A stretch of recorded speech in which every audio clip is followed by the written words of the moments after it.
It was a bright Monday morning in Lagos when Amarachi Nwosu stepped into the glass-walled boardroom of Vantage Global, one of the biggest tech companies in Africa. The air inside was cold, smelling of perfume and power. Her palms were slightly sweaty as she clutched her folder, the same folder that carried her dreams, her CV, and years of hard work. She had practiced her answers all night, repeating them softly in her tiny Yaba apartment, trying to make her English sound perfect. But no matter how much she tried, her Igbo accent always came through. It wasn't something she could hide, it was part of her. Still, she had learned that in Lagos, people sometimes judged more by how you sound than by what you can do. As she looked around the long table filled with sharp suits and cold stares, she whispered to herself, "Just breathe, Amarachi. You belong here." Her heart pounded, but she straightened her shoulders and forced a small, confident smile. Outside the glass walls, the city buzzed with life, cars honking, people chasing dreams. Inside, Amarachi was about to fight for hers. She didn't know yet that this interview would change everything.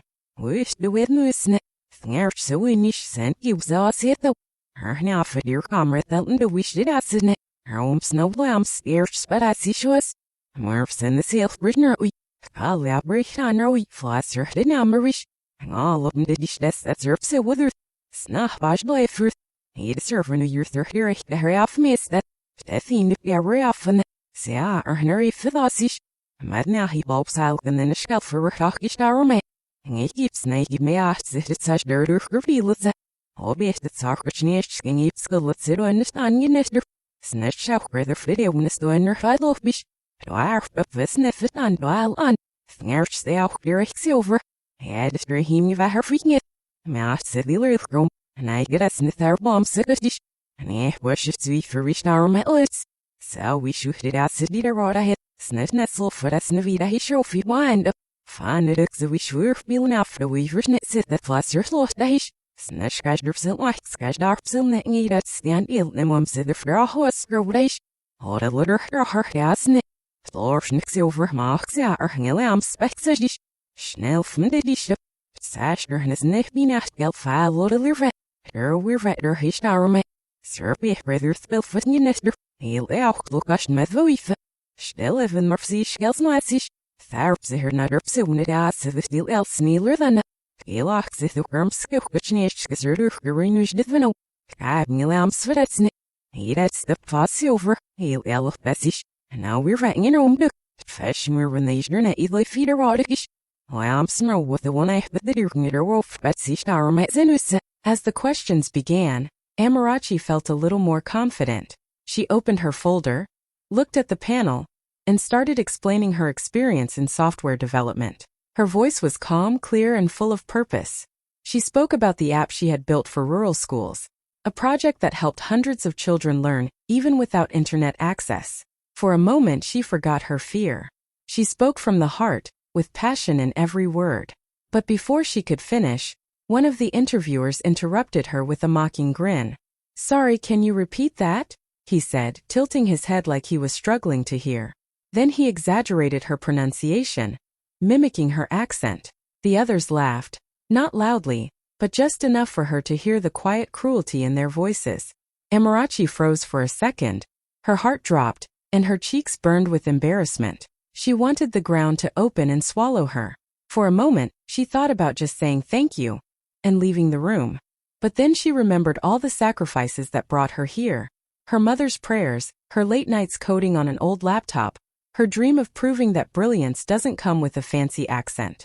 So she took a slow breath. "Yes," she said softly, forcing a smile. "I'll explain again." Her tone was calm, but her eyes carried quiet fire. She repeated herself, this time even clearer, walking them through her project's design, the impact it had made, and the data behind it. The laughter died down. Even the man who mocked her stopped smiling as she spoke with confidence and precision. Her words carried strength, not the kind that shouts, but the kind that commands respect without asking for it. Inside, Amarachi told herself, they can laugh at my accent, but they can't laugh at my results.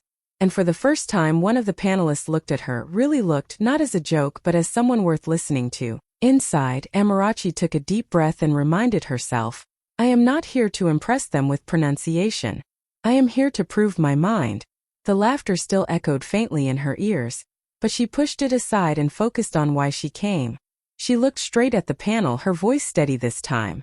My last project focused on bringing digital learning tools to rural schools that don't have internet access, she began. Her tone was respectful but confident. We created offline software that allowed students to learn coding, math, and science, even without Wi-Fi. The room went quiet. She could feel their eyes on her now, not mocking but curious. She continued, explaining how she led a small team of volunteers, how they worked from her friend's living room, and how their software had reached over 3,000 students in remote communities across Nigeria. It wasn't easy, she said softly. Sometimes we coded with candlelight because the power kept going off, but we believed education shouldn't depend on location. For a moment no one moved. Even the man who mocked her earlier shifted uncomfortably in his seat. Amarachi noticed it, but she didn't let it distract her. She stayed composed, her hands folded neatly on the table. Deep inside she felt a spark of pride. This was her strength. Not the way she spoke, but the way she thought, the way she built, the way she refused to give up when everyone else did. If they couldn't see her worth through her accent, they would see it through her vision. As she wrapped up her explanation, she caught sight of the quiet older man sitting at the far end of the table. He wasn't laughing. He wasn't judging. He was watching her closely, with a look of quiet respect, as if he saw something the others didn't. Amarachi didn't know who he was, but something in his eyes told her that this moment was far from over. When the interview finally ended, Amarachi could feel her throat tighten. She had given everything. Every word, every idea, every ounce of confidence she had left. She sat up straight, waiting for a reaction, hoping that maybe, just maybe, someone in the room had seen her worth. But instead, the lead recruiter leaned back in his chair, forced a polite smile and said, "Thank you, Miss Amarachi. We'll get back to you." His tone was cold, final, the kind of voice people use when they've already made up their mind. Amarachi nodded quietly. "Thank you for your time," she replied softly. She began to gather her things, trying to keep her hands from shaking. The room was silent for a second, until she turned toward the door. That's when she heard one of them whisper just loud enough for her to catch. She should stick to local startups. This is Lagos, not the village.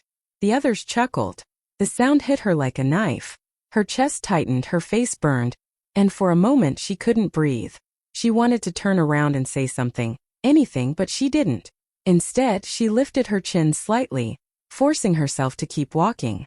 As she stepped out of the glass doors, the cool air from the hallway touched her face. She didn't realize she'd been holding her breath until she finally let it out. Her eyes stung, but she refused to cry there. Not in that office. Not in front of people who would take her tears as weakness. When the elevator doors closed behind her, the laughter still echoed in her mind. But underneath the pain, something else began to grow. A quiet strength, a promise to herself. One day, she thought, they will remember this moment, and they will wish they had listened. And as the elevator descended, Amarachi didn't know that the quiet man from the corner had been watching her leave, and he wasn't smiling at all.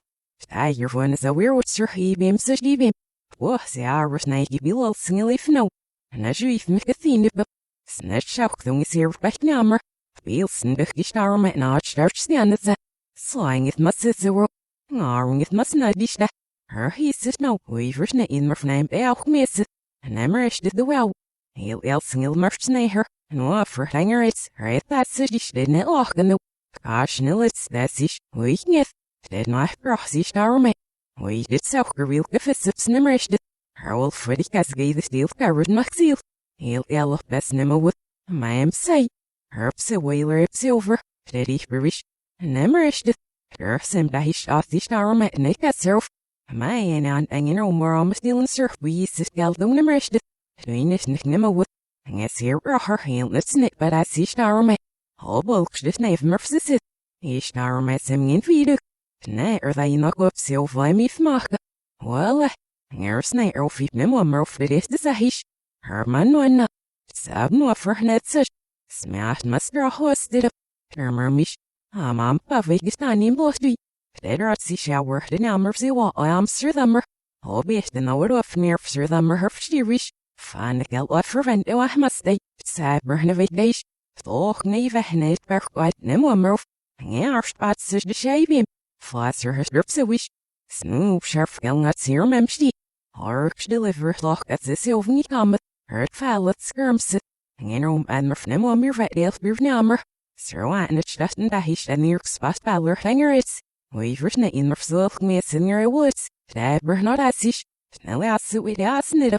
Snets it in their own mustang fallow be. Master Aaron as neat noster. So and the valles of that side is it.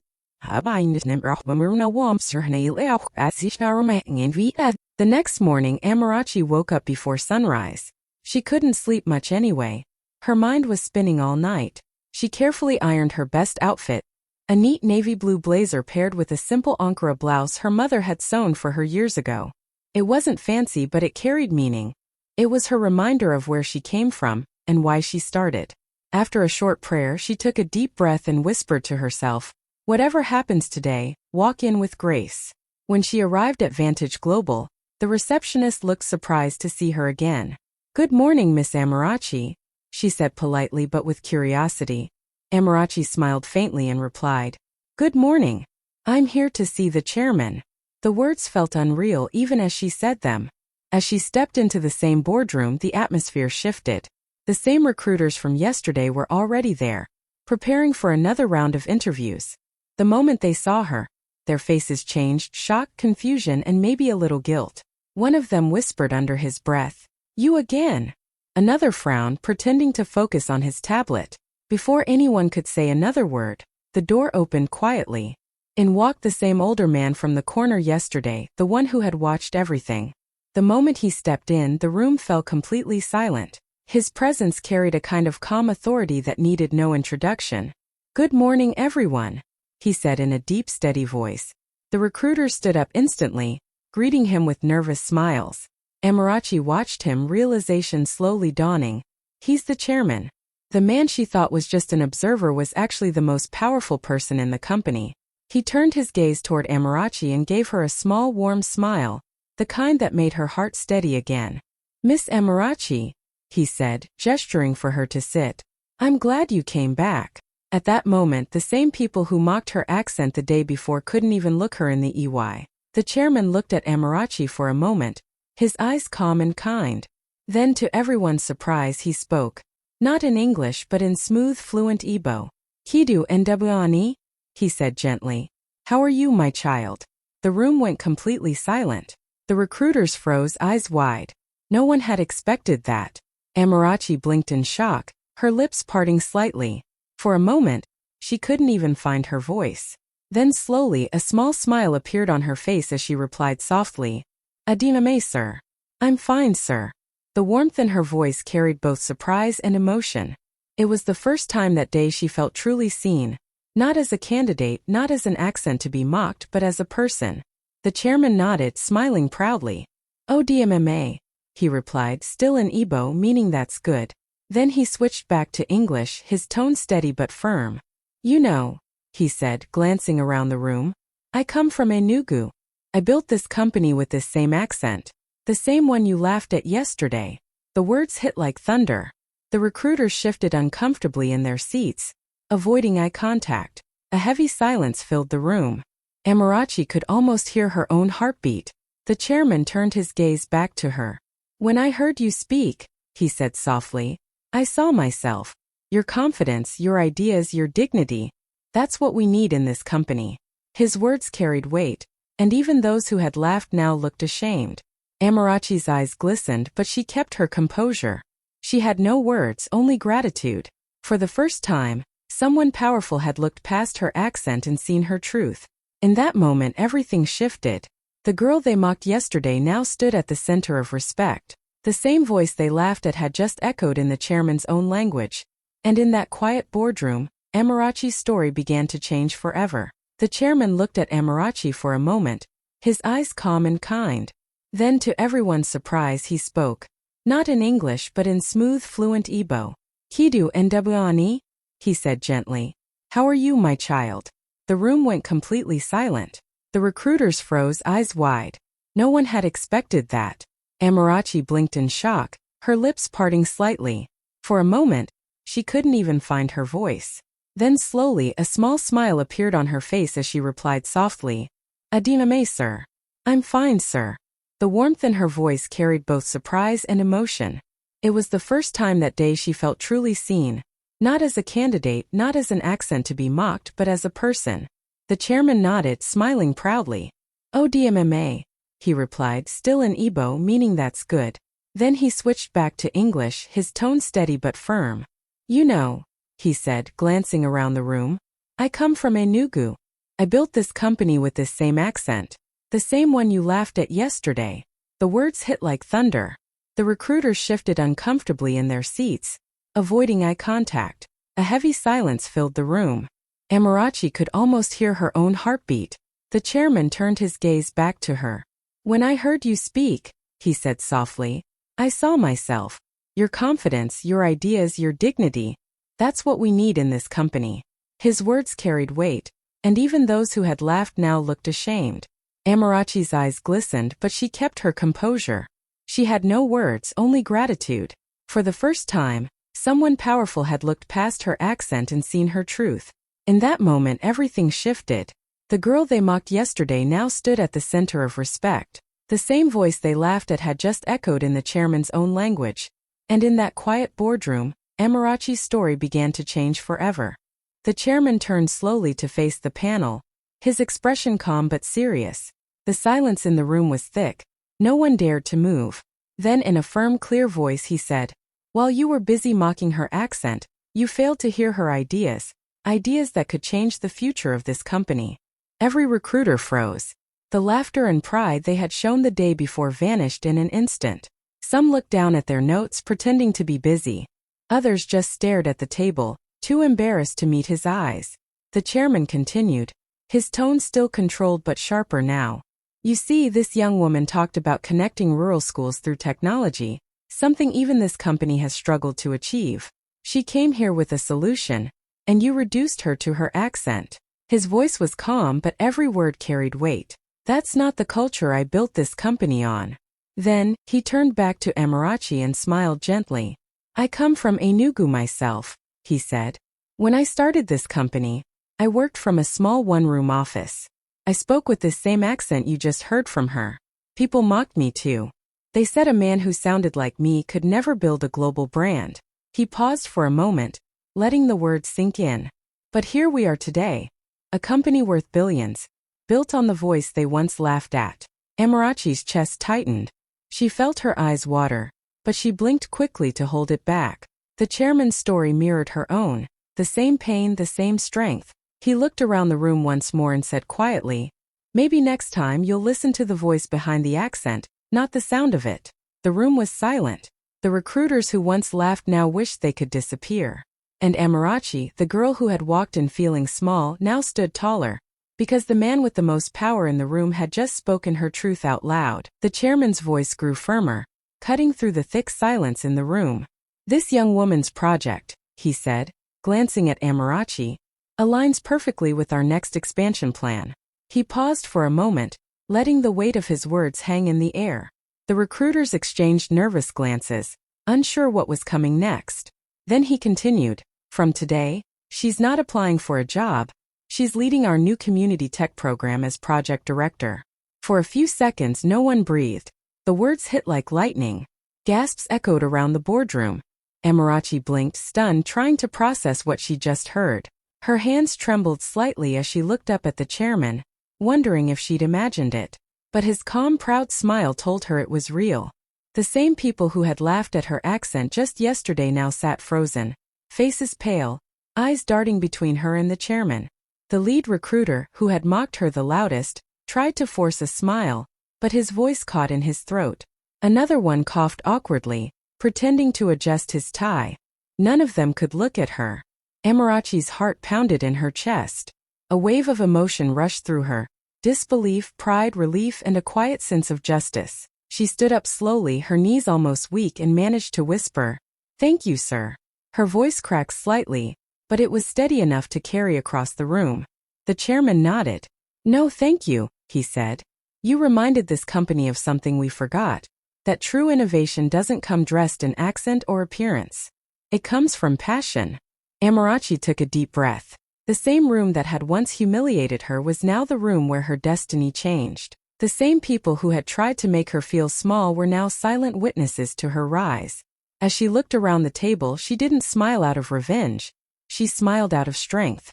Because in that moment, every insult, every doubt, every laugh had turned into her victory. Amarachi stood there for a moment, still trying to take it all in. Just yesterday, these same people had laughed at her, mocked her accent, and dismissed her like she didn't belong. But now, every single one of them sat silent, unable to even look her in the eye. She could feel their discomfort, their regret, their shame filling the air. Slowly, she turned toward them, her eyes calm but powerful.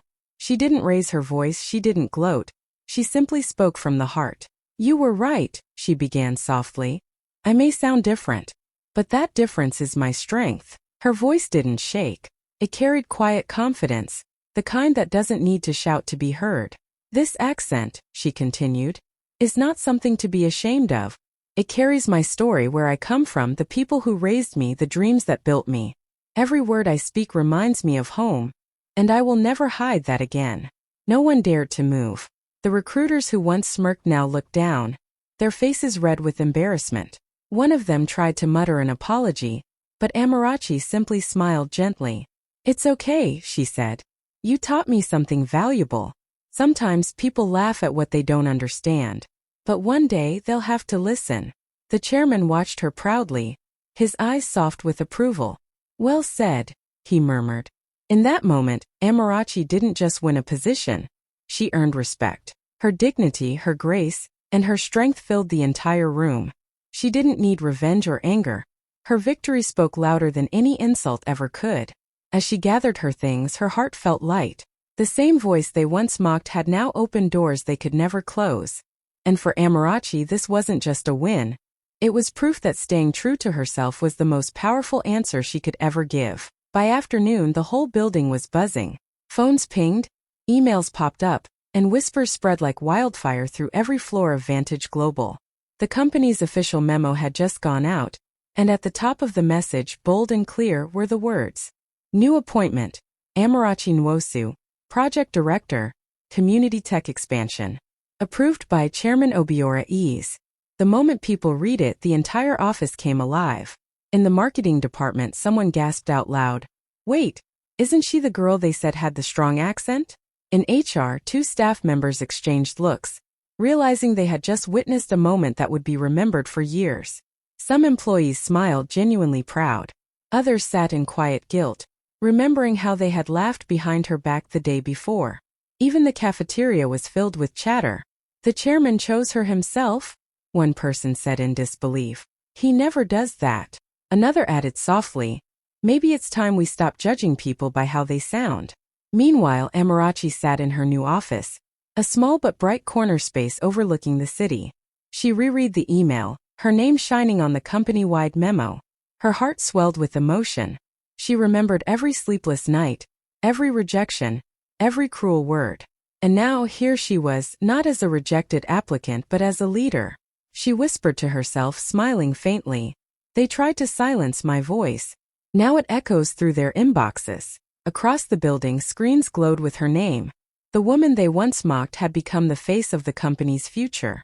And in every corner of Vantage Global, people began to see what true strength looked like. It sounded like Amarachi Nwosu. The moment couldn't stay hidden for long. Someone from HR, who had secretly recorded the scene in the interview room, uploaded a short clip online that evening. The video showed the exact moment the chairman greeted Amarachi and EBO, shocking the entire panel. The caption was simple but powerful. They mocked her accent, until the chairman spoke in it. Within hours, the clip spread like wildfire across social media. By midnight, it had already hit 1 million views. People all over Africa shared it with tears, pride, and admiration. The comments section was flooded. "This gave me chills. Respect to that chairman. She carried herself with so much grace.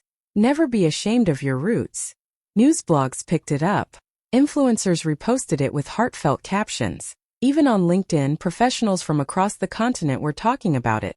About the power of staying true to yourself, about how prejudice still exists in modern offices, and how Amarachi's calm strength turned humiliation into victory.